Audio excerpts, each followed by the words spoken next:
news conference. I want to thank our principal here at Riverdale, Charlton, for hosting us here today at the newly renovated Riverdale Elementary. It looks amazing. So thank you, Bill, and thank you for hosting us here today.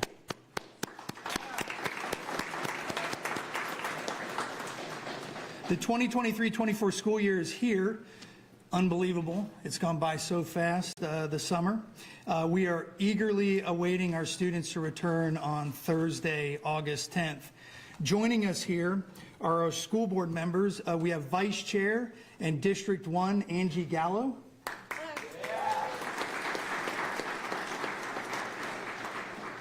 We have District 5 member, Vicki Elaine Felder. Hello, how are you? Good morning. We know that school board member Alicia Ferrant will be here shortly and will be joining us, and along with our superintendent, Maria Vasquez. Also with us is Orange County Sheriff John Mina, OPD Chief Eric Smith, and Chief Smith, we just wanted to say our thoughts and prayers are with you as your officers are recovering from their injuries. Thank you. Also here today is our police chief for Orange County Public Schools, Brian Holmes. And they will all be talking today about school safety. From our transportation department, we have Senior Director Bill Wynn and our Senior Director of Food and Nutrition Services, Mark Watson. We will begin with our board vice chair today, Angie Gallo. Member Gallo. Yes, thank you. Thank you, and good morning, everyone. Thank you for joining us this morning. I want to thank everyone for taking time out of their busy morning to be here. I also want to thank Principal Charlton. The school just looks beautiful, and I can't wait to see the children in their classrooms once again here on the Riverdale campus. The facilities team did a great job getting the renovations completed. It was devastating to see the damage that Hurricane Ian did last year. Take a look at the emotional return just a little over a week ago here at Riverdale.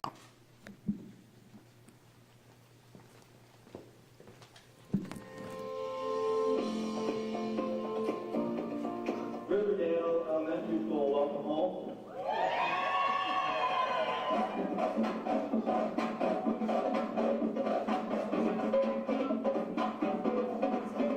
10 months ago this all happened. Can you believe it? 10 months ago. And those 10 months were everything wrapped up into one. Okay? They were hard. They were amazing. Good morning, welcome. They were bountiful as far as what it produced in our students and teachers. So nice to see everybody. Hi. It helped us create new friends that we didn't have before. All these things wrapped up into one thing, and what it reminds me, everybody here, that when bad things happen, and they always happen, good people come together and make it work, and then good things happen. 3, 2, 1.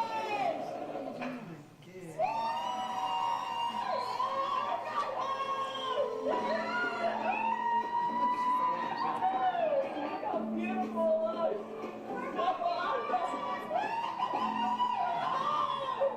I can't wait until these students and these parents walk through those doors and just so they enjoy what I did or what we just saw. And it's going to bring so much joy to my heart. Today was just, it was something we're looking forward to, you know, something we're anticipating, wanting for so long. I know. And we knew this day was going to come.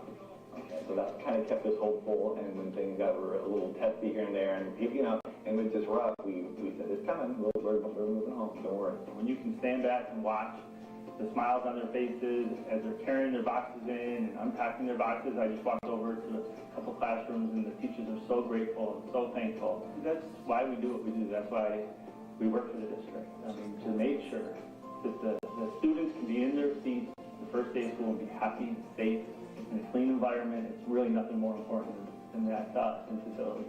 This is the biggest small district in the nation. talk is that it's all made up. Yeah, there's a lot of us, but it's all made up of people who know each other and have worked together in different capacities over the years. And so when something like this happens, you know, everybody has an educator heart. They just want to help. They just want to reach out and make sure you're okay. And that's what people did.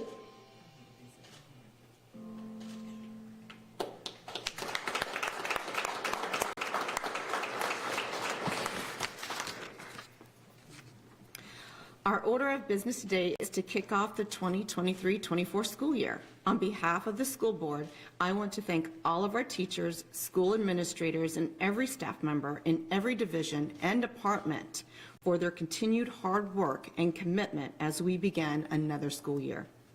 Our vision remains to ensure that every student has a promising and successful future. As most of you know, our superintendent, Dr. Vasquez, is beginning her second year, and I am so pleased with the outcomes of her first year. The board's confidence in Dr. Vasquez has not wavered, and we are excited to see what's to come in the second year under her leadership. I would also like to say a special shout out to Riverdale. This is my school, this is District 1, and it truly took a village to get through what we went through last year and to get to where we are today. And I'm just so thankful for everybody at East River High School, for everybody at Riverdale who pitched in, who worked hard and got us here. I love y'all so much, and I'm so proud of you, and you persevered, so congratulations. Without further ado, I would now like to turn it over to Dr. Vasquez.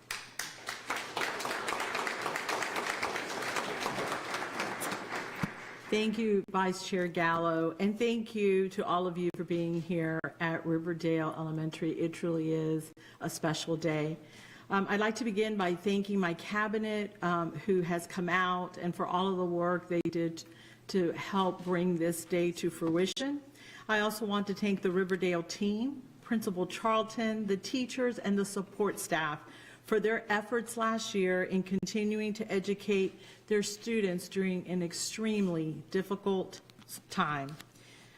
I remember walking onto this campus days after Hurricane Ian and witnessing firsthand the damage.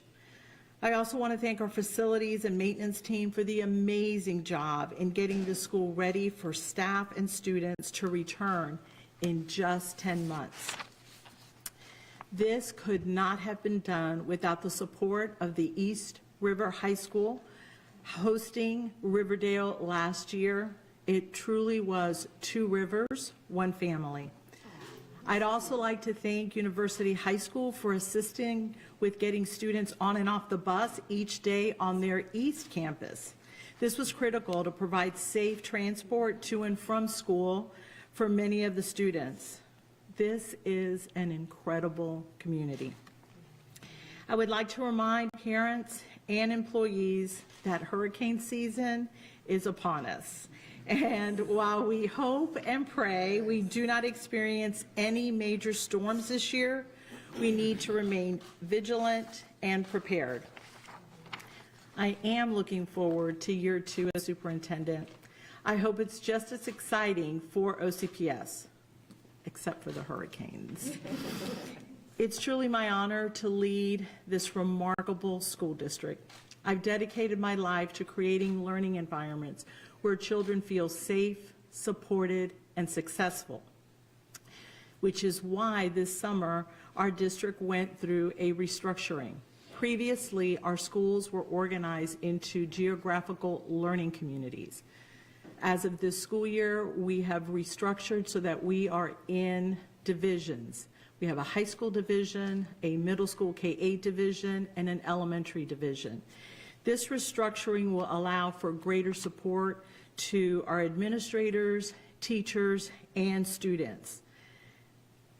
Thursday, we anticipate that nearly 212,000 students will be walking through the doors of our schools in Orange County.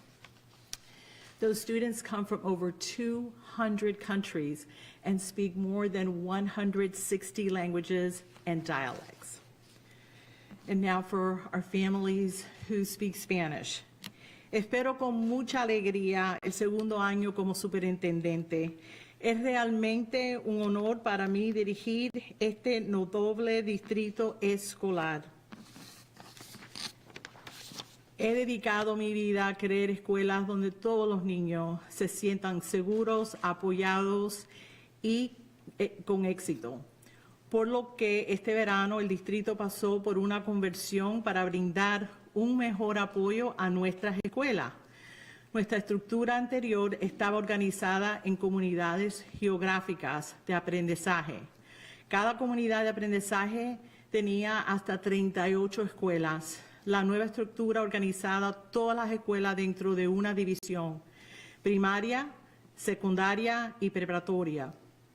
Dentro de cada división, las escuelas se dividen en cuadros de aprendizaje con no más de 12 escuelas en un cuadro. Esto permitirá que cada escuela, nuestros estudiantes, maestros y administradores reciban un mayor apoyo. We have 210 schools in our districts with 25,000 employees. I want to thank each and every one, teachers, our support staff, administrators, for all that they have done to get ready to open the doors to our students. With that said, we are still hiring. Our current classroom vacancy rate is 3.2%. We do have a plan to cover all of our classroom vacancies with non-classroom instructional staff, district personnel, and Kelly Services substitutes. We are still in need of bus drivers as well. We've adjusted bus routes for efficiency in order to manage the bus driver shortages. School districts nationally are dealing with shortages both on the instructional side of the house and with bus drivers. This is not unique to Orange County. Last year, I had the opportunity to visit over half of our schools, and that mission will continue this year. I will continue to listen, learn, and engage with all of the stakeholders to gain insights on strengths and opportunities. I plan on continuing town halls in person and virtually, as well as providing information through Mondays with Maria and one-on-one segments that will address important topics that come up throughout the year. We will continue to use thought exchange to gather those topics. There have also been legislative changes around the Parents' Bill of Rights coming from Tallahassee since last school year, which will impact our schools, teachers, and staff. Our principals have been provided information and guidance to share with their employees. Last week, the 2023-24 Code of Conduct was approved. It included changes to the district's cell phone use policy for students. Cell phones, watches, and earbuds will have to be kept in a backpack or purse from bell to bell on all of our campuses. There are some exceptions. Those students who require the use of one of those devices in order to learn. Additionally, we do have some students that use those devices to monitor medical conditions. Those will be allowed, as well as anytime a teacher deems the device is necessary for instructional purposes. Parents will be receiving additional information from principals. As always, when we welcome all of our students and staff back to our campus, safety and security is top of mind. I want to welcome our law enforcement partners who are here today, including Orange County Sheriff John Mina and Orlando Police Chief Eric Smith. We know that Thursday morning, the roads around our schools are going to be very busy, not only buses on the roads, but with car riders, bike riders, and walkers. Please watch for our students. If you are near a school, assume that there are children nearby, so proceed with extra caution. Once again, this summer, our 12-month employees participated in emergency preparedness training. They received instruction on how to deal with crisis, including a reenactment of an active assailant drill. El jueves anticipamos que casi 200,002 estudiantes entrarán por las puertas de nuestras escuelas. Quiero agradecer a todos y cada uno de ellos, los maestros, personal de apoyo y administradores, por todo lo que han hecho para prepararse, para abrir las puertas a nuestros estudiantes. Nuestra tasa de vacantes de maestros es 3.2%. Tenemos un plan para cubrir todas nuestras aulas con personal de instrucción que no están en la aula, personal del distrito y sustitutos de Kelly Services. Todavía necesitamos conductores de autobuses también. Hemos ajustado las rutas de autobuses para la eficiencia con el fin de gestionar la escasez de conductores de autobuses.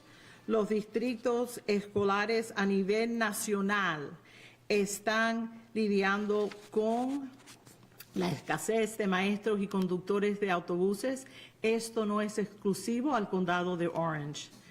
El año pasado visité casi la mitad de nuestras escuelas y esa misión continuará este año. Continuaré escuchando, aprendiendo y comprometiéndome con todos los partes interesados para obtener información sobre fortalezas y oportunidades. Planeo continuar con los ayudamientos en persona y virtuales, así como proporcionaré información con los lunes con María y segmentos individuales que abordarán temas importantes. Ha habido cambios legislativos de Tallahassee desde el año escolar pasado que afectan a nuestras escuelas, los maestros y el personal. Nuestros directores han recibido información y orientación para compartir con sus empleados. La semana pasada se aprobó el Código de Conducta Estudiantil. Incluye cambios en la política de uso de teléfonos celulares para los estudiantes. Los teléfonos celulares, relojes deben guardarse en una mochila o bolsa desde la campana de llegada hasta la campana de salida en todos los campus. Hay algunas excepciones. Los padres recibirán información adicional de sus directores. Como siempre, cuando damos la bienvenida a todos nuestros estudiantes y personal a nuestros campus, la seguridad y la protección son lo más importante. Quiero darle la bienvenida a nuestros socios encargados de hacer cumplir la ley que están aquí hoy, incluyendo el sheriff del condado de Orange, John Mina, y el jefe de policía de Orlando, Eric Smith. Sabemos que el jueves por la mañana las carreteras alrededor de nuestras escuelas estarán muy ocupadas. No solamente autobuses, sino también nuestros conductores de automóviles, ciclistas y caminantes. Por favor, esté atento a nuestros estudiantes. Si está cerca de una escuela, asume que hay niños en la área, por lo que se necesita precaución adicional. I would now like to turn it over to Sheriff Mina.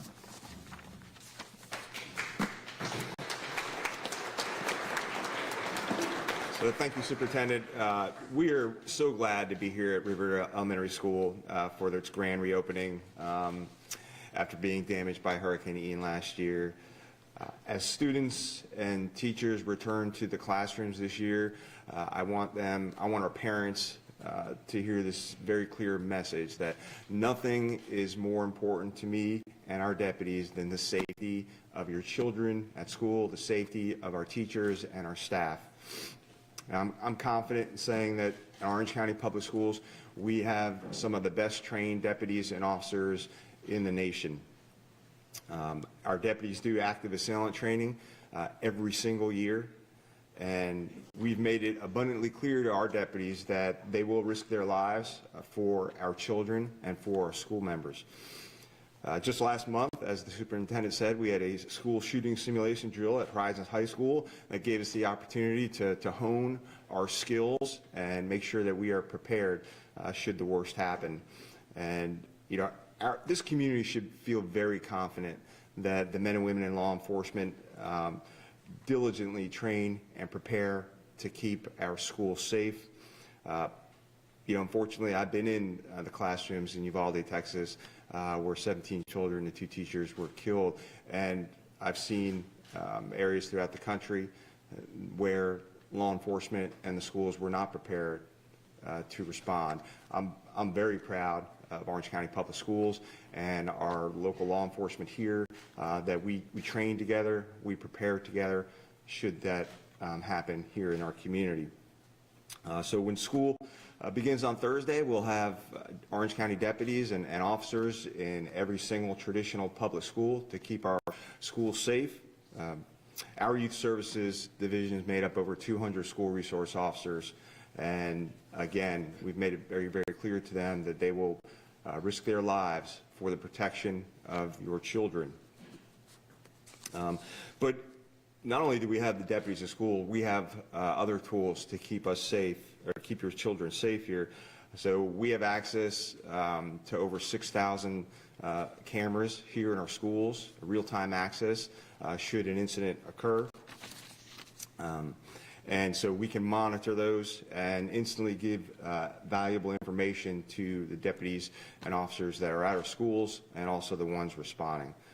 So I have no doubt that our school resource officers will keep our children safe. And I also want to echo what the superintendent said about traffic safety.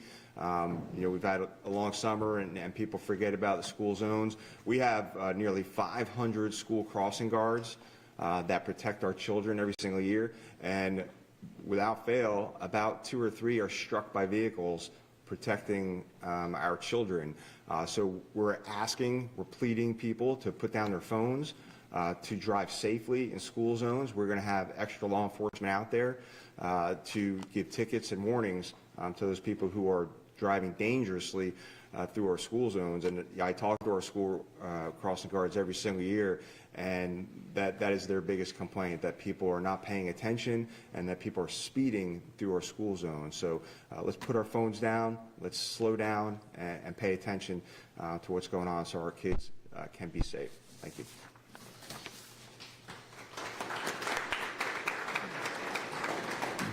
Thank you, Sheriff Mina. And now I'd like to invite OPD Chief Eric Smith to the podium. Thank you. I want to first start out with talking a little bit about what happened Friday night. I just want to give you an update on their officers' condition. They're getting stronger, they're getting better. It's going to be a long road, so it's going to take a little bit of time, but they're getting there. I also want to thank the community. The outpouring of love and support for our department has been second to none, and it just shows how strong our community is. I also want to thank ORMC, Orlando Regional Medical Center. They have treated us like family. They've taken us right in, they're taking care of our officers, but as you can imagine, there's hundreds of officers visiting, deputies visiting the hospital. It's taxing on them, and they've done nothing but support us and treat us like we were their own. I also want to thank law enforcement, Central Florida law enforcement. We all came together in a time of need and to basically do a mission to find a bad guy and take him off the streets, and that was done. But people came as far as Volusia County, Polk County, everybody came together to support us, and we appreciate that. Now, while we're here, I want to welcome all the kids and teachers back on Thursday. The Orlando Police Department is ready. As the sheriff talked about, it is our main mission of our school resource officers to protect our children. They will do whatever it takes. They will put their lives on the line to keep our children safe. I had the honor of going to their active shooter, active assailant training on Thursday and Friday at Bishop Moore and Cherokee, and to watch our officers, how seriously they took it in our school resource department, and go out there and do what needs to be done and know that they will put their lives on the line for your children to keep them safe. That's their primary mission. The Orlando Police Department goes a little bit further than that also.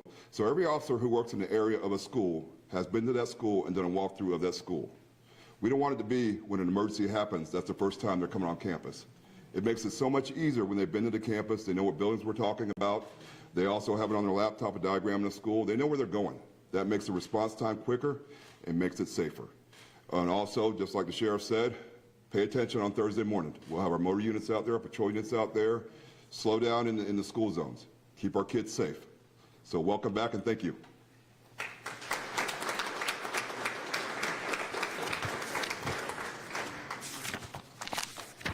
Now I'd like to invite to the podium Orange County Public Schools Chief Holmes. Thank you, Mr. Howitt. On behalf of the OCPS District Police and Safety and Emergency Management, I would like to take this opportunity to say thanks for the support and commitment of our local area agency partners. Providing safe schools is important work. To Sheriff Mina, Chief Smith, and our other municipal law enforcement police chiefs, thank you for your ongoing commitment to our students, our teachers, our school administrators, and their families. As part of this commitment, we want our community to know that not only do you staff our schools with SROs, your teams also respond patrol units to our schools to participate in drills, conduct active assailant training for your deputies and officers, as referred to here just by the chief and the sheriff, play an important role in our schools' threat assessment teams, and participate in joint training and exercises in order to prepare for school emergencies, just to name a few of the areas of collaboration and cooperation that we enjoy here in Orange County. To our parents, students, and school community, school safety is everybody's responsibility. Parents, please talk to your students and emphasize the importance of making wise choices.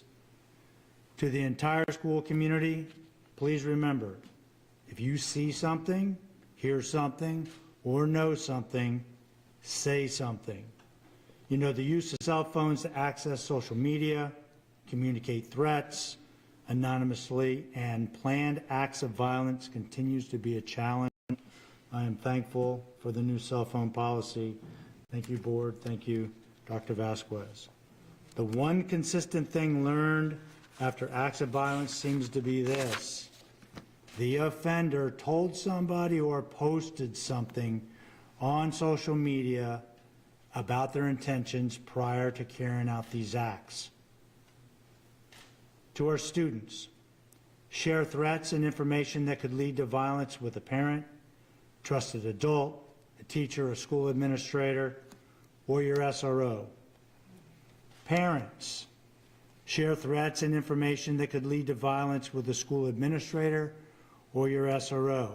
Go with your gut on this, okay? Don't overthink it.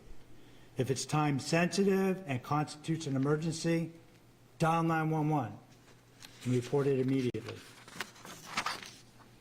Better be safe than sorry and having to live with that regret when an act of violence could have been prevented. Don't feel safe reporting? Fortify FL is an anonymous tip reporting tool that can be accessed from an icon placed on all students' laptops and devices. All they got to do is click on it. They can make a report right there from their laptop or their device. It can also be accessed online at www.getfortifyfl.com. This application can also be downloaded onto a parent's smartphone, a student's smartphone, both from the Google Play Store and Apple App Store. If you don't have it, please consider getting it. Lastly, we have a very important request to our parents and students. You know the state of Florida has allowed for concealed carry of firearms, but weapons and firearms are prohibited on all OCPS campuses. This means it's unlawful to bring a concealed firearm onto the school campus. Students, do not bring any weapons or anything that looks like a weapon onto campus. Parents, when was the last time you took a look in your student's backpack to make sure that they weren't carrying something they shouldn't to school? Through your house, your car, please ensure they're making wise choices. I say again, school safety is everyone's responsibility. Also, remember the district has standard response protocols. You can take a look at that poster we have there. You can see it's also posted here in our cafeteria. To activate any one of these protocols, the schools use this as a campus management tool. They are hold, secure, lock down, evacuate, and shelter. Last but not least, thank you, and let's have a safe school year.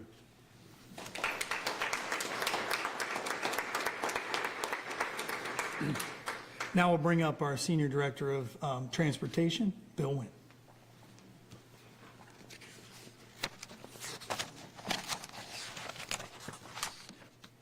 Good morning, everyone. Thank you for coming out. As many of you are aware, school districts across the country continue to be challenged to hire a sufficient number of bus drivers, as well as other school support staff. Our team has been and willing to work to continue to hire and recruit drivers so that we can provide consistent and safe service. And similar to other school districts, we will continue the double back process we did last year, where buses will make 2 trips to the same school to get students to and from school. This is not the most ideal situation, but it's the best process we have currently to get students to and from school on time. For OCPS, this process will entail a group of high school students arriving earlier so that those buses can return to pick up another group of students. To begin this school year, we are planning to drop one group of students off at 6:30 in the morning so the buses can go out to pick up a second group and be back by 7, time for bell time and breakfast. This should not affect the elementary and middle school runs in the morning, as we've scheduled them to arrive earlier. However, for the afternoon, high school buses will still have to make 2 trips to get the students home to do that. This will affect the pickup times at the elementary and middle schools. At this time, the middle school and elementary buses are scheduled to arrive about 35 minutes after the bell time. This will allow times for the high school buses to make the 2 trips before they get there. The additional 35 minutes will allow buses to get there safely. It will also allow the PM schedule to be more accurate for the drop-off times. And as we begin the school year, as soon as we identify who's actually riding, schedules can be adjusted and closer to the time and maybe even earlier. And as we did last year, for those students who are eligible for transportation, if the parents can transport them, that would be helpful so that those who don't have other means of transportation will have a seat on the bus to come in. Though it's not ideal for the traffic around schools, it will certainly help us get kids to and from schools. We will continue to work hard to recruit and hire bus drivers to fill our vacancies so that we can bring other drivers on board and then be able to remove some of the second trips that we're making to the high schools. A couple safety reminders for the beginning of school, particularly with elementary students. For their backpacks, please, if you can, put their name and address, and if you have the bus route number, to put that in there. That's usually a 4-digit number. And a good contact phone number. So during the first week of school, if your child doesn't remember their address, we can call you to let you know and get the information so we can get them home safely. And again, if you know anyone who's interested in becoming a bus driver or a mechanic, you can apply at www.ocps.net. And now I'll turn it back over to Scott Hallett.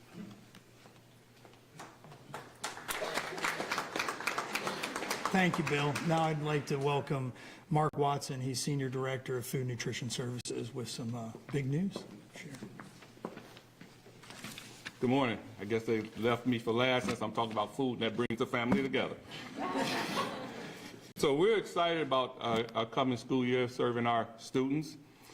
We just wrapped up our summer feeding where we served over 731,000 hot and cold meals at about 241 sites across Orange County communities. During this summer, we also included the fresh fruit and vegetables, and our focus was to source most of those fresh fruit and vegetables from the state of Florida. This past school year, we served about 36,000 meals to our students. This past school year, we also served 4.1 million pounds of fresh fruit and vegetables to our students. Now for some exciting news. That's the exciting news. This upcoming school year, we're excited to say that we're going to, any school that's existing schools and participating in the OCPS meal program will be participating in the CEP, which is a community eligibility provision. And this provision allows all students to have a nutritional meal each day at no charge to them. This has been a long time coming, so this provision also helps save money for all of the families of our students, and it also takes the stigma of a student being on the meal benefit program. Now more of our students have access to healthy meals 5 days a week at no charge to them.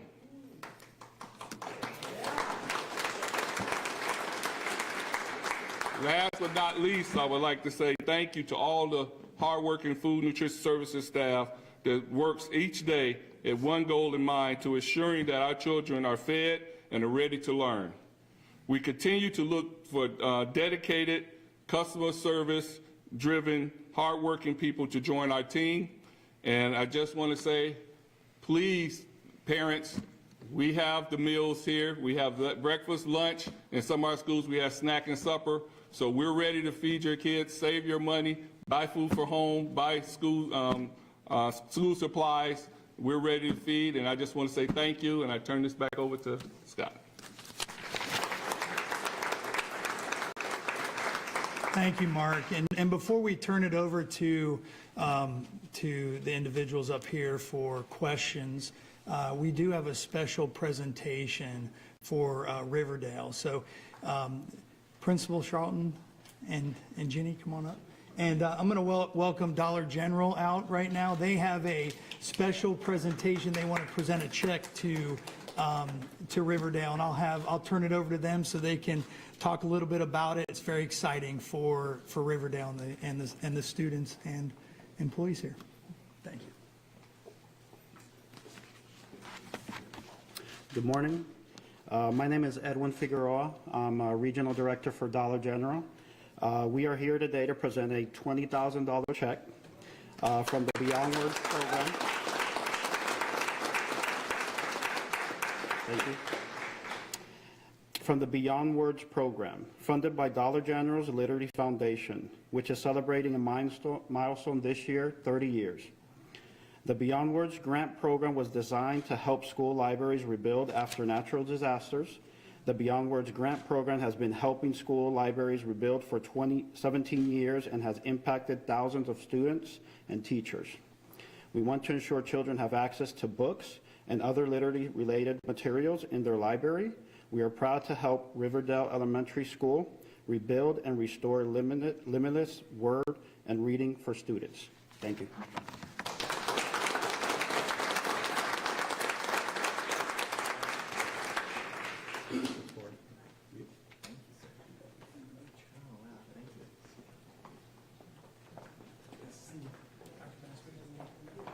Slide down a little bit more so the video on this side can see you. Slide down that way. Unless you want to come in front of the boat, I'll just stay there. That's great. Hold on. Good. Look amazing. And look that way too, so they gotcha. And wave. People love that. Love it.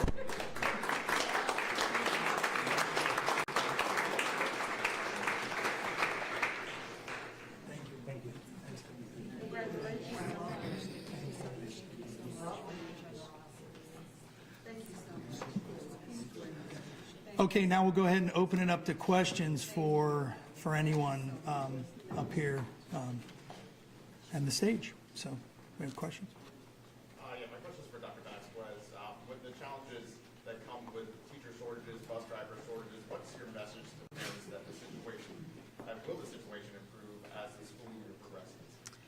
Well, I certainly hope that the situation will improve, but my message to parents is that we are committed to having a dedicated teacher in each and every one of our classrooms. Our staff, both at the school levels and at the district level, are committed to being in those classrooms until we're able to hire. I have full confidence in the collaborative efforts at each and every one of our schools to ensure our children are getting a quality education.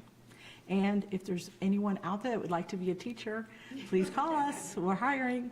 Let's go, Dr. Vasquez. Any questions for Dr. Vasquez while she's up here, and then we'll shift if there's any other questions. Any other questions for Dr. Vasquez? I had something else also, yeah. Dr. Vasquez. Last year, OC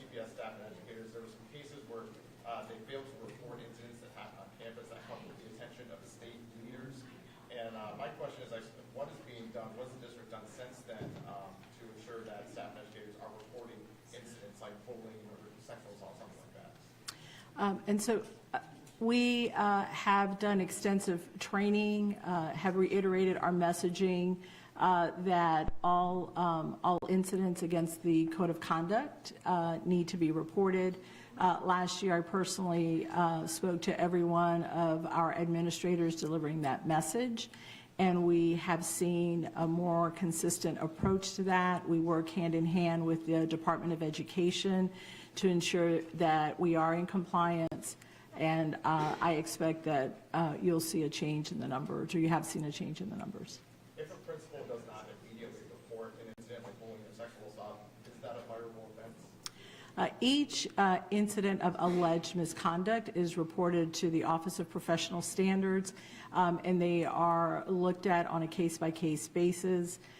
And the outcome of those could include discipline, could be a warning, or it could be termination, but it depends on, each case is different.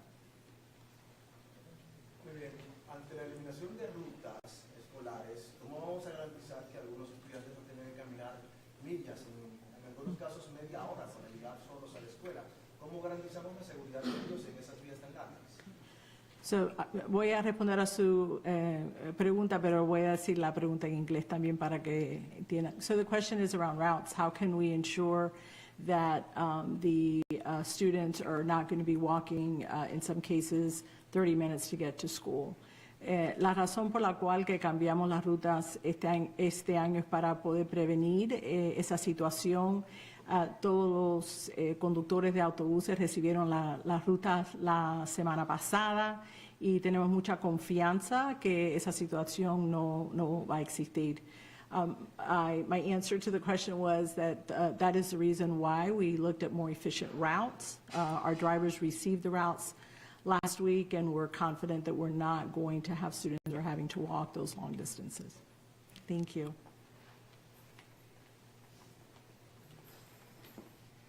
Any other questions for anyone? Sir, I do have a question for you. How are you? My name's Maria. I'm with Spectrum News 13. You spoke a little bit about the bus drivers now having, or in general, in Orange County, now bus drivers are having to take 2 trips to get to school and from. Talk a little bit more about that, and does it concern you that this may become the precedent now, given the nationwide bus driver shortage? Well, the goal was to transport as many students as we can to get them to school on time. The previous year, before we implemented this, we were late getting to school. We dropped one group of kids off, then had to go back out to get that. And during that year, we researched and talked with other school districts across the country, and this is one of the methods that have been identified, though not ideal, because it impacts not just the students, but staff, parents, and our employees as well. But until we're able to hire people where they can make one trip, this is the best way we can do to bring them in. Drop one group in by have been great in making the cafeterias available for them to do homework and have breakfast while the drivers back out, pick up a second group to get them in there before bell time. Home on time, the scheduling, we had to make 2 trips as well. We tried to schedule the second trip closest to their next school so they can lessen the impact getting to the elementary school. With our schedule, 5 minutes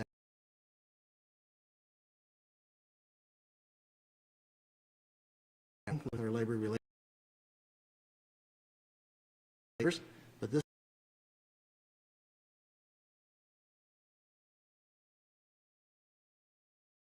a motor vehicle, take the written test.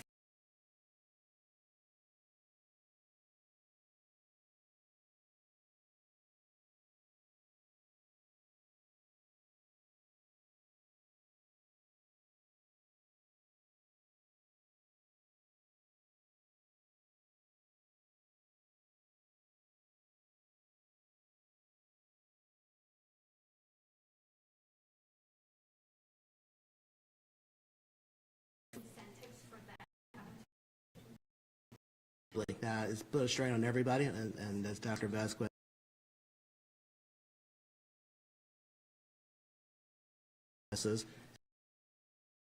We're short with only, so it's a challenge.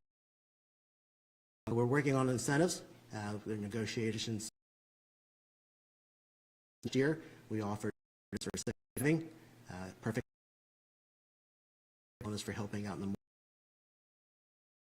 We have a driver sign for daily absences. You're welcome. Anyone else for Senior Director Wynn? Okay. Thank you.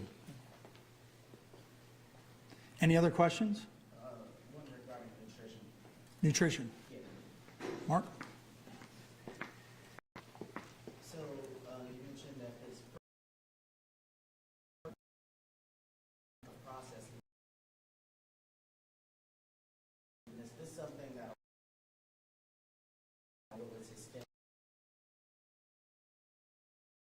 Long time coming, because each year we added more community eligibility provision schools to our list. So this year we added about 56 more schools to make it that we have all of them. It's a multiplier, and we had to group them with other schools to make this happen.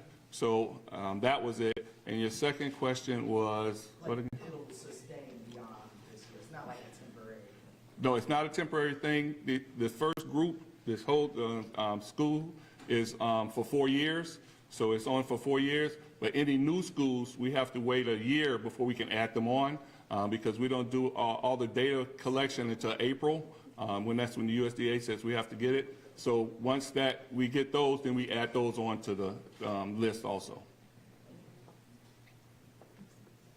Any other questions for Senior Director Watson? Okay. Do you have any other questions? We will have some individuals available for one-on-ones afterwards, so we good? Okay. This concludes the back-to-school press conference for 23-24 school year. Thank you all for being here. Thank you all.